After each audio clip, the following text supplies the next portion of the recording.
ታዛ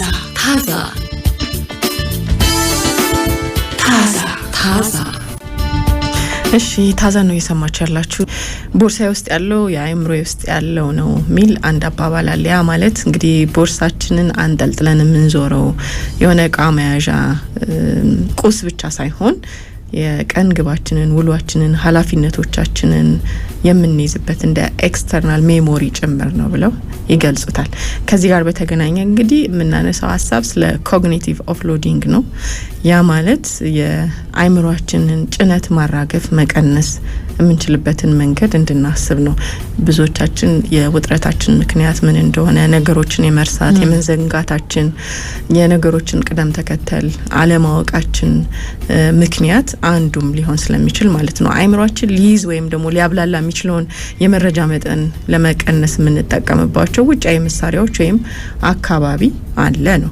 ሙሉ በሙሉ የትውስታችንና ትኩረታችን ላይ ከመመስረት ይልቅ የተወሰኑ የአይምሮ ስራዎችን ጫና ማቃለል የምንችልበት እድል አለ። ይሄ ምንም ነገር ማሰብ ሳይጠበቅብን የአይምሮ ጫና ማቃለያ ስራዎችን በመደበኛነት መጠቀም የምንችልበት በየቀኑ የምናገኛቸው ቁሳቁሶች ናቸው። ለምሳሌ ቀጠሮ ኖሮን ቀጠሮ የምንረሳ ከሆነ ስልካችን ራሱ ሪማይንደር አለው፣ አስታዋሽ አለው። በዛ አማካኝነት ማስታወስ የምንችልበትን እድል ይሰጠናል።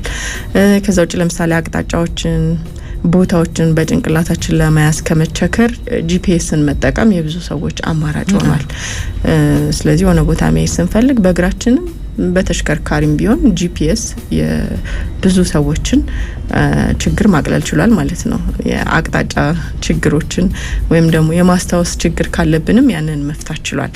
ከዛ ውጪ ለምሳሌ ሁሉንም ኖት ከመገልበጥ ለምሳሌ አንዳንድ ስብሰባዎች ላይ ልንሆን እንችላለን ወይም የሆኑ አጫጭር ኮርሶችን ሊወሰድ ሊሆን ይችላል። ከሰሌዳዎች ላይ ፎቶ ማንሳት ወይም የሆነ ቦታ ላይ የመገልበጥ የመጻፍ ጊዜ ከሌለን ፎቶ አንሱት ይባላል አይደል? ፎቶ አንስታችሁት ውሳዱት። በቃ ጊዜያችሁንም ይቆጥባል። አይምሮአችሁን ውስጥም መያዝ አይጠበቅብንም። ያን ያክልም በአይምሮአችን መያዝ አስፈላጊ ላይሆን ይችላል። በየቀኑ ቁልፋችንን ተመሳሳይ ቦታ ማስቀመጥ ይሄ አንዱ የት ነበር ያስቀመጥኩት ብለን አይምሮአችንን እንዳናስጨንቅ ወይም እንድናስታውስ ከመቸገር ይታደገናል። ሁሌም በቦርሳችን ለምሳሌ የምንይዛቸው በጣም አስፈላጊ የሚባሉ ነገሮች ይኖራሉ። ለምሳሌ መድኃኒቶች ይዘን ልንወጣ እንችላለን። ቻርጀር፣ ኖትቡክ መያዝ፣ አንዳንድ ነገሮችን ማየት የሆነ ስራ እንዳለብን ያስታውሱናል ማለት ነው። እነዚህ እቃዎች ቦርሳችን ውስጥ ይዘናቸው ስንሄድ ከሆነ ነገር ጋር ይገናኛል። ከጤናችን ጋር፣ ከስራችን ጋር፣ ከኃላፊነቶቻችን ጋር፣ ከቀን ውሎቻችን ጋር የሚገናኙ ቁሳቁሶች ናቸው እንጂ ዝም ብለው ቦርሳችን ውስጥ የተከተቱ ነገሮች አይደሉም። ለምን እናደርገዋለን? አንጎላችን ውስን ወይም የተወሰነ ስራ ቦታ ወርክ ስፔስ ነው ያለው ተብሏል። ስለዚህ አይምሮአችን የስራ ቦታ መረጃን ለመያዝና ለመጠቀም የሚችለው በጊዜያዊነት ነው። ብዙ ሰው ደግሞ በአንድ ጊዜ ትንሽ መረጃን ነው በንቃት ማብላላት ወይም ደግሞ ማድረግ የሚችለው። አእምሮን ነፃ ማድረግ ያስፈልጋል ማለት ነው። የአእምሮ ጫናን ማራገፍ የአእምሮ አቅምን ጥሩ ያደርጋል፣ ካላስፈላጊ መረጃዎችም ነፃ ያደርገዋል ተብሎ ተገልጿል። ስለዚህ የበለጠ አእምሮአችን ለምን እንጠቀምበታለን? ውስብስብ የሚባሉ ችግሮችንና አንዳንድ ጉዳዮችን እንዲያስብ ጠቃሚ የሚባሉ ችግር መፍታት ላይ የሚያተኩሩ አቅማችንን እንድንጠቀም የአእምሮአችን አቅማ እንድንጠቀም ያደርጋል። ፈጠራዎች ላይ ለምሳሌ ክሬቲቪቲ ላይ ብዙ እንቸገራለን። የተወሰኑ ሰዎች አቅምና ችሎታ ነው ብለን እናስባለን። ስለዚህ አእምሮአችንን አላስፈላጊ የምንላቸውን ነገሮች እየቀነስንለት ስንሄድ ወደ ጠቃሚና በጣም አቅሙን መጠቀም ወዳለበት ነገሮች ትኩረት እንዲያደርግ እድል እንሰጠዋለን በሚል ተገልጿል። የአእምሮ ጭነትን መቀነስና ማራገፍ ጥቅም ማለት ነው። በዚህ ነገር ውስጥ እንግዲህ ጥናቶች ምን ይላሉ? የአእምሮ ጭነትን ማራገፍ ወይም ማቃለል የአእምሮ ጥራትን ያስጠብቃል፣ ውጥረትን ይቀንሳል፣ የመርሳት ችግርን ይቀንሳል፣ ትክክለኛ የሆነ መረጃ እንዲኖረን ያደርጋል ማለት ነው። አኩሬሲ የሚባለው ነገር ለምሳሌ አንዳንድ ነገሮች ይሄ የተሳሳተ የተወናበደ ብዙ ነገሮች ልክ ነው አይደለም ወይም ደግሞ ይሄ ነበረ ቆይ ይሄን ያክል ከቁጥሮች ጋር በተገናኘ ለምሳሌ አሁን የምንሳሳታቸው ነገሮች ይኖራሉ። ስለዚህ ጭነቱን ባራገፍንለት ቁጥር ትክክለኛ መረጃዎችን አእምሯችን እንዲኖረው ያግዛል ተብሏል፣ ያሻሽላል ተብሏል። ሰዎች በርካታ ኃላፊነቶችን እንዲወጡ ያስችላቸዋል። ሰዎች ትኩረትን እንዲሁም ደግሞ ትውስታ ችግር ካለባቸው ያንን ነገር እንዲያሻሽሉ ይረዳቸዋል። አእምሮ ከፍተኛ አቅም የሚጠይቁ ስራዎች ላይ እንዲያተኩር እድል እንሰጠዋለን የሚለውም ተገልጿል። ችግር ሊሆን የሚችለው አንዳንድ ጊዜ በጣም ጥገኛ ከሆንን አሁን ባልናቸው ውጫዊ መሳሪያዎችና አካባቢያችን ላይ ለምሳሌ ቴክኖሎጂ ላይ ጥገኛ ከሆንን ኢንተርኔት ባይኖር ስልካችን ባይኖር ልንቸገር እንችላለን። በራሳችን ማስታወስ የምንችላቸው ነገሮች ላይ ልንቸገር እንችላለን። ያለማቋረጥ ለምሳሌ ጂፒኤስ ላይ ጥገኛ ከሆንን በራሳችን መንገድ ማስታወስና መያዝ የምንችላቸውን ወሳኝ ቦታዎች ሊጠፉን ይችላሉ። የአእምሮ ጫናን ማራገፍ መጥፎ አይደለም። ዋናው ነገር ግን ያው ስልታዊ አጠቃቀም ይኖረን ነው። ያለንን ማሳደግ የምንፈልገውን ክህሎት መተካት ሳይሆን ግን ምንድነው ከስትረስ ከውጥረት ነጻ የምንሆንበትን ቦታ መስጠት ነው ለአእምሯችን ነው። ምክንያቱም አንዳንድ ክህሎቶች ይኖሩናል አይደል ማሻሻልና ማሳደግ ያለብን እነሱን እየተካ እንዲሄድ ማድረግ አያስፈልግም። በአእምሯችን ደግሞ መስራት የምንችላቸውን ነገሮች እየሰራን መቀጠል አለብን። ግን በጣም በብዙ ነገሮች አእምሯችንን እያስጨነቅ ነው ይሄ ያልነው ቅድሚያ የምንሰጣቸውን ነገሮች እንረሳለን። አእምሯችን ውጥረት ውስጥ እንዲሆን ምክንያት ይሆናል። ከዛ ውጪ ምንድነው ዛሬ መወጣት ያለብኝ ኃላፊነቶች የሚለውን ነገር ማስታወስ ያለብንን ነገር እየረሳን የምንሄድ ከሆነ እነዚህ ያልናቸው ነገሮች በጣም ጠቃሚ ናቸው። ማሰብ ለአእምሮ ብቻ የተተወ ጉዳይ እንዳልሆነ ግን ማወቅ ያስፈልጋል ነው። የማሰብ ሂደትን በምንጠቀመው መሳሪያና አካባቢ ሊታገዝ ይችላል። በኖትቡክ፣ በስማርትፎን፣ በካሌንደር ጠረጴዛችን ላይ ራሱ አንዳንድ ነገሮችን የደረደርንበትና ያስቀመጥንበት መንገድ ሁሉ የአስተሳሰብ ሲስተማችን ስርዓታችን አካል ነው። ያንን ያሳያል ብለው ገልጸውታል። ስለዚህ እነዚህ ውጫዊ የምንላቸውን ነገሮች መጠቀሙ በጣም ጠቃሚ ይሆናል ማለት ነው። በተለይ ይሄ የአእምሮ ጫናን ከመቀነስ አንፃር ለምሳሌ ቦርሳ ውስጥ ያለው አእምሮ ውስጥ ያለው ነገር ነው ካልን ስለ ኮግኒቲቭ ኦፍሎዲንግ ስናወራ ከዚህ ጋር ይገናኛል። ቦርሳችን እንደ አንድ ኤክስተርናል ሜሞሪ ሲስተም ማየት እንችላለን ተብሏል። ለምሳሌ ኖትቡክ ቦርሳችን ውስጥ ስናስቀምጥ በኖትቡካችን ውስጥ ማስፈር የምንፈልጋቸው መጻፍ የምንፈልጋቸው ነገሮችን የምናስቀምጥበት ነው ማለት ነው። ይሄንን ነገር ማስታወስ አይጠበቅብኝም። ስለዚህ ኖትቡክ ላይ ብጽፈው ግን ኤኒ ታይም በማንኛውም ሰዓት አውጥቼ ዛሬ ምንድነው ማደርገው ምንድነው ምሰራው የሚለውን ነገርና ሌሎችም ጠቃሚ የምላቸውን ነገሮች የማገኝበት ቦታ ነው። የውሃ ኮዳችን ቦርሳችን ውስጥ ስናስቀምጠው ውሃ መጠጣት እንዳለብን ያስታውሰናል። ለምሳሌ መድኃኒት ካለ እና ሁልጊዜ ቦርሳችን ውስጥ ይዘን የምንወጣ ከሆነ የጤና ሁኔታችንን ሁልጊዜ መከታተል እንዳለብን የቀን ተቀን ህይወት ልምዳችን ነው የሩቲናችን አካል እንደሆነ ያስታውሰናል ማለት ነው። የላፕቶፕ ቻርጀሮቻችን ስራና ኃላፊነቶቻችንን የምንወጣባቸው እቃዎች እንደሆኑ የሚያስታውሰን ነው ሁልጊዜ ይዘናቸው ስንሄድ። ስለዚህ ቦርሳችን እቃ መያዣ ብቻ ሳይሆን ግቦቻችንን፣ ስራዎቻችንን፣ የቀን ተቀን ሩቲናችንን ይዘን የምንሄድበት እቃ ነው የሚለውን ማሳያ ነው።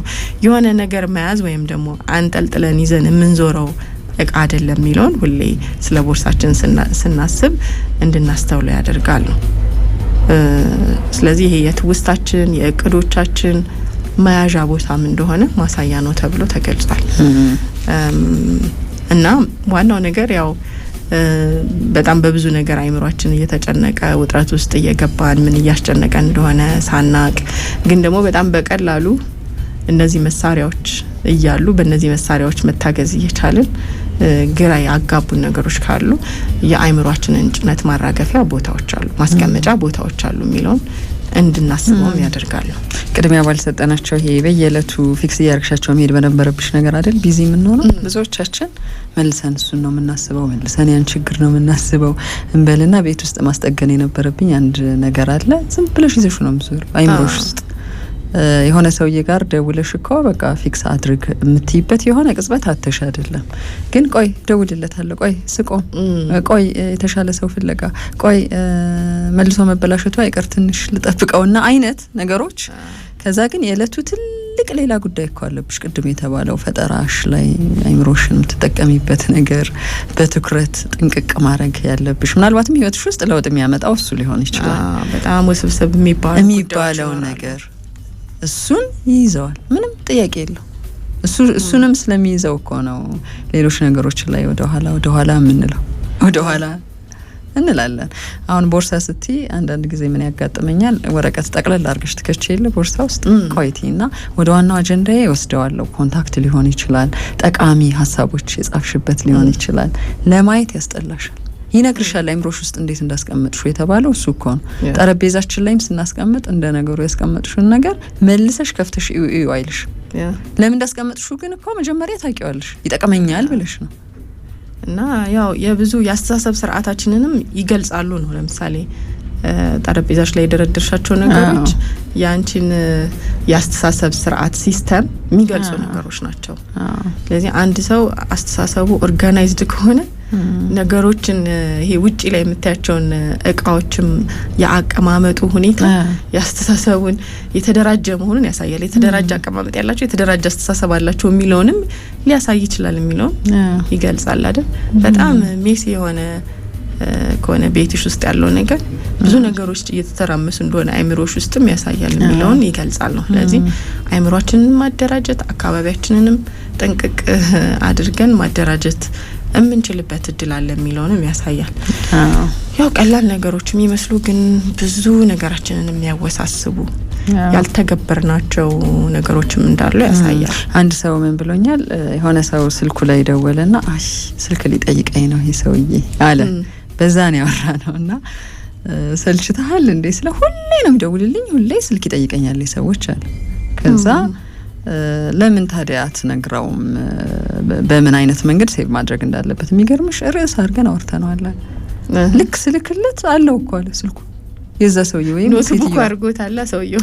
አዎ ግን ምንድነው ሲፈልግ አያገኘው፣ ምንም ክሉ በሌለው መንገድ ነው ሴቭ የሚያደርገው። አሁን ቅድም ያለው አንዳንዴ ምን እንሆናለን፣ የሆኑ ሰዎች ላይ የሆኑ እቃዎች ላይ ጥገኛ እንደሆነ ነው ሁሉ የሆኑ ሰዎች ላይ ጥገኛ እንሆናለን አይደል? አዎ። እና ሁልጊዜ እነዛ ሰዎች እንዲያስታውሱልን እነዛ ሰዎች እንዲነግሩን ደግሞ ጥገኛ የምንሆንባቸው ሰዎች አሉ።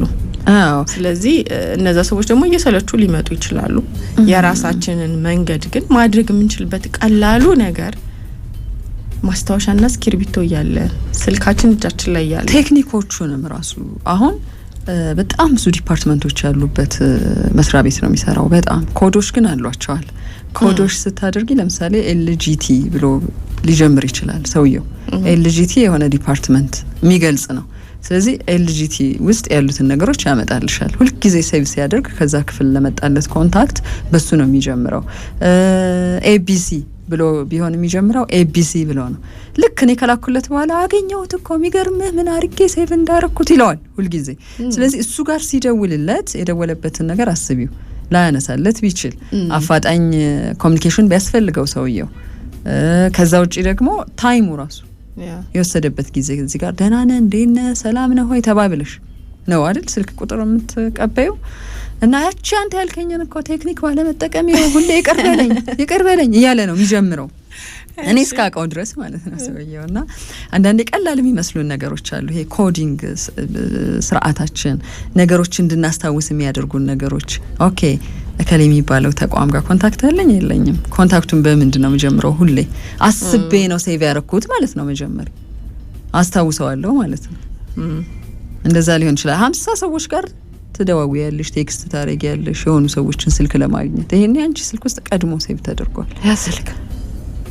ይሄ ከባድ ነው ችግር። ቢዚ ትሆኛለሽ። በቃ ቢዚ የተባለው ሰዎችንም አስቸገረሽ፣ ራስሽም ተቸገረሽ። እሺ ታዛ ነው እየሰማችሁ ያላችሁት። ታዛ